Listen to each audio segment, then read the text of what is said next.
Bonjour à tous. Lundi 6 mars 2020. Nous sommes entrés depuis hier dans la Semaine Sainte avec la célébration des rameaux, du dimanche des rameaux, qui a pris une tonalité assez particulière hier. C'est vrai que d'habitude, la paroisse Notre-Dame de la Croix, comme plein de paroisses en France, est pleine à craquer de gens qui viennent chercher leurs rameaux et célébrer l'entrée dans la Semaine Sainte. Et là, évidemment, l'église était vide. Nous avons célébré les saints mystères, nous avons célébré l'Eucharistie avec un cœur un peu plein d'amertume pas d'amertume, mais de tristesse et de douleur de célébrer tout cela devant une église vide. Je pense que c'était un crève-cœur pour nous, et comme ça devait être un crève-cœur pour vous aussi. Et peut-être que cette douleur, elle est l'occasion pour nous de mesurer à quel point l'Eucharistie nous est vitale, à quel point elle nous est nécessaire. Peut-être qu'en ne la vivant plus, vous mesurez ce don que le Seigneur nous fait de dimanche en dimanche, et que du coup vous goûtez à cette nécessité vitale d'y participer.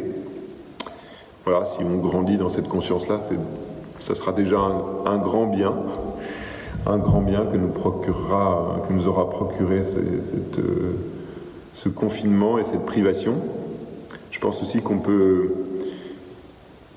à l'occasion de cette souffrance et de cette frustration, cette sainte frustration, élargir notre prière et notre cœur à la dimension de tous ces chrétiens qui, dans le monde, ne peuvent pas vivre les jours saints, parce qu'ils en sont empêchés, soit par la maladie, soit aussi pour des raisons politiques. On sait qu'il y a beaucoup de chrétiens qui sont persécutés et pour qui l'accès à l'Eucharistie, l'accès aux jours saints est rendu difficile parce qu'on les en empêche, on leur refuse cet accès au Christ, au Sauveur.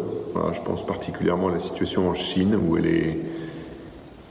la vie des catholiques est rude et difficile. Voilà, nous pouvons prier pour tous ces chrétiens qui sont privés de la grâce et de la joie de vivre des sacrements. Et puis nous pouvons prier aussi dans cette douleur, dans cette peine, dans cette souffrance, dans cette privation, pour tous ceux qui en ce moment vivent l'absence d'une manière encore plus cruelle et difficile. Voilà, tous les malades, par exemple, à cause du corona, ou même d'autres maladies, toutes les personnes âgées qui sont esseulées, qui n'ont plus de visite de leurs proches, tous les proches aussi qui ne peuvent plus voir les leurs, malades ou âgés. Voilà, cette distance imposée, et on comprend les raisons pour lesquelles elle est imposée, il ne s'agit pas de le contester ici, mais qu'elle doit être rude aux âmes et aux cœurs. Voilà, alors cette petite ou cette grande privation que nous avons vécue ensemble, eh bien, nous pouvons vraiment la vivre dans une communion pour prendre dans nos cœurs, dans notre prière, tous ceux qui sont vraiment dépouillés des rapports humains les plus essentiels. Voilà, tous ceux qui partent sans pouvoir vers le Père, sans pouvoir être embrassés ou embrasser les leurs.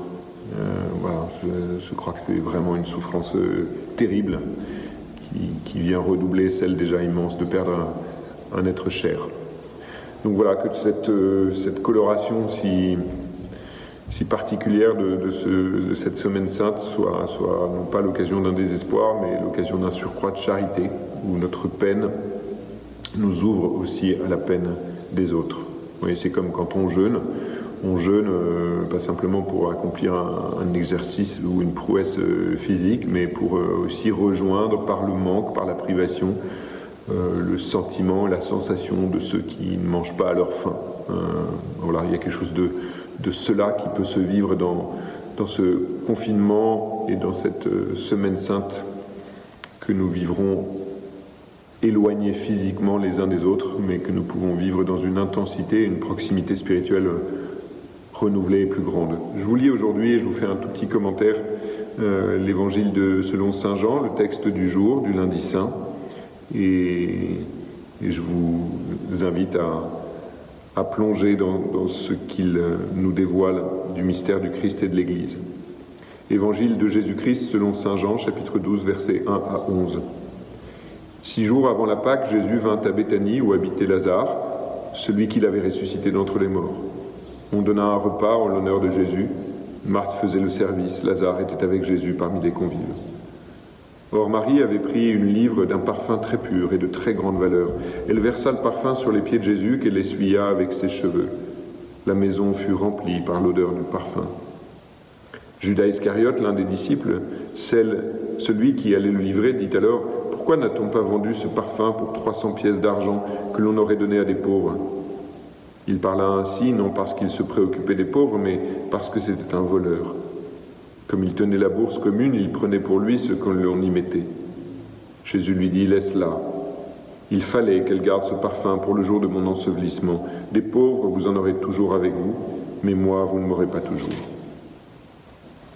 Or, une grande foule de Juifs apprit que Jésus était là, et ils arrivèrent non seulement à cause de Jésus, mais aussi pour voir ce Lazare qu'il avait ressuscité d'entre les morts. Les chefs des prêtres décidèrent alors de faire mourir aussi Lazare, parce que beaucoup de Juifs, à cause de lui, s'en allaient et croyaient en Jésus. Ce geste de Marie, qui accomplit cette onction de parfum à Béthanie, qu'elle verse sur les pieds du Christ, c'est vraiment la manifestation dans l'amour de Marie, dans sa gratitude à l'égard de Jésus pour ce qu'il a fait pour son frère Lazare, pour la manifestation de sa gloire. C'est vraiment le geste de l'Église. L'Église, comme Marie, sœur de Marthe et de Lazare, l'Église est au pied du Seigneur. Et elle ne cesse de répandre le parfum de ses louanges, le parfum de son amour, le parfum de sa reconnaissance, le parfum de sa gratitude. Et ce parfum, comme ici à Béthanie, remplit toute la maison. Et toute la maison, c'est toute l'Église, qui est vraiment remplie de gratitude pour ce que le Seigneur a fait. Là, en l'occurrence, c'est parce qu'il a ressuscité Lazare, mais nous le savons, c'est aussi parce qu'en ressuscitant Lazare et en allant vers sa mort et sa résurrection, sa propre mort et sa résurrection, eh bien le Seigneur va nous libérer de la mort, vient vraiment nous arracher à la tyrannie de la mort et nous faire rentrer dans la joie de la résurrection.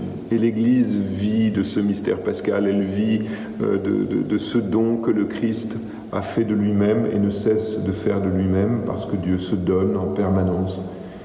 Et l'Église reçoit ce don et dans l'amour s'offre à son Seigneur en répandant le parfum de sa louange, de sa gratitude, de sa charité, de son amour de Dieu et de son amour du prochain.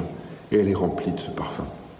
Alors, en ce lundi saint, à la lecture de ce texte, eh bien, demandons au Seigneur qu'il vienne vraiment dans la prière personnelle, dans l'écoute de la parole de Dieu, nous renouveler dans notre capacité d'adoration, d'amour, de temps perdu avec lui. Vous voyez que Judas fait à Marie le reproche d'avoir gaspillé cet argent. Et peut-être que le monde pourrait nous faire le reproche souvent de gaspiller notre temps à prier, à passer du temps avec le Christ, alors que nous pourrions aider tant de pauvres. Il ne s'agit pas d'arrêter de les aider, mais nous voulons aussi nous rappeler à nous-mêmes que la source de tout amour, la source y compris de toute action charitable, la force de l'Église, y compris pour servir les pauvres, elle la puise dans son adoration du Christ, dans son amour de ce qu'il a fait pour nous, dans l'accueil de cette œuvre de salut qu'il nous a manifesté dans sa mort et sa résurrection, et dans l'offrande aussi de nos vies, en perdant du temps avec lui, en gaspillant plus qu'il ne faut, plus qu'il n'est raisonnable, le temps de la louange, le temps de l'adoration, le temps de la gratitude, l'action de grâce. Vous voyez, cette réalité-là, elle est essentielle à la vie de l'Église, elle est déterminante et elle qualifie l'Église au milieu du monde, même quand le monde ne comprend pas ce besoin que les chrétiens, les fidèles ont de demeurer au pied du Seigneur pour accueillir ce don qu'il nous fait de lui et lui rendre hommage de notre amour, de notre reconnaissance, voilà, en répandant ce parfum de nos chants, de nos larmes de gratitude, de cet amour qui déborde de nos cœurs pour lui, parce que de son propre cœur ont d'abord jailli pour nous les sources de la vie, de la guérison, les sources du salut.